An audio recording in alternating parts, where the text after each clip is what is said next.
नमस्कार मित्रांनो, स्वागत आहे आपल्या चॅनलमध्ये. तर पाहूया लाडकी बहीण योजनेबद्दल काही अपडेट्स. तर आपण पाहिलं होतं की लाडकी बहीण योजना ई-के-वाय-सी ज्यांची करायची राहिली आहे त्यांच्यासाठी सरकारने तारीख वाढवून दिली होती.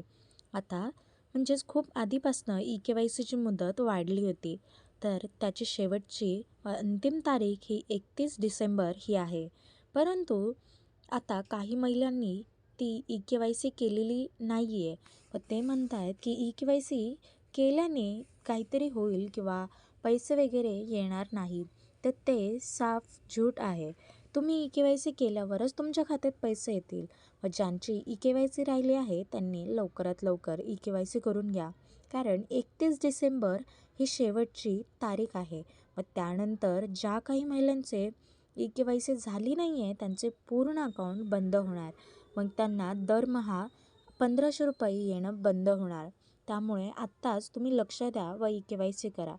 तर दुसरा मेन पॉईंट म्हणजे सरकारने आता ज्यांनी ई-के-वाय-सी केली आहे परंतु ई-के-वाय-सी चुकलेली आहे त्यांच्यासाठी ई-के-वाय-सी दुरुस्तीचा नियम काढलेला आहे. आता तुम्ही ई-के-वाय-सी दुरुस्त करू शकता. हो, बरोबर ऐकलत तुम्ही.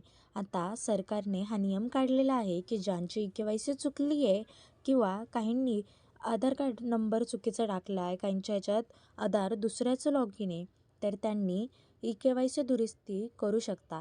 ई-के-वाय-सी दुरुस्त करण्यासाठी जी काही लाडकी बहीण योजनेची लाडकी बहीण योजना महाराष्ट्र.गव्हर्नमेंटची वेबसाईट आहे त्याच्यावर जाऊन तुम्ही पुन्हा लॉग इन करून तुमची ई-के-वाय-सी दुरुस्त करू शकता. तर अशाच प्रमाणे तुम्हाला सरकारचा खूप मोठा नवीन बदल दिसणार आहे. त्याचबरोबर आत्ता काही महिन्यात जे काही अपात्र किंवा पात्र अशा बहिणी होत्या त्यांची यादी देखील सरकारने पाठवली होती. तर त्यामध्ये देखील काही महिलांचे नाव कट झाले होते. तर काहींनी ज्या काही महिला होत्या ज्यांनी लाडक्या बहिणीचे पैसे लुबाडलेले आहेत, सरकारी नोकरी असून सुद्धा किंवा अटीत न बसणाऱ्या बायकांनी जे नियम घेतलेले आहेत त्यांच्यावर सरकारने कारवाई करायची मागणी केली आहे.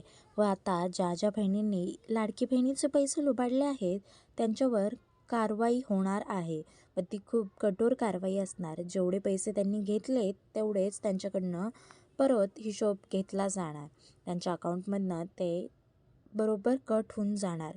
व अशा ज्या महिलांनी अजून देखील असं काही अटीत न बसणाऱ्या महिला असतील व तरी देखील त्याचा लाभ चालू असेल तर अशा महिलांसाठी देखील सरकारने सावध करण्यासाठी त्यांना सांगितलेले आहे की आत्ताच तुमची लाडकी बहिणीचे फॉर्म मागे घ्या, नाहीतर तुमच्यावर देखील दंड होईल. तर असेच नवीन अपडेट्स पाहण्यासाठी आपल्या चॅनलला लाईक, शेअर, सबस्क्राईब करायला विसरू नका. भेटूया पुढच्या व्हिडिओमध्ये.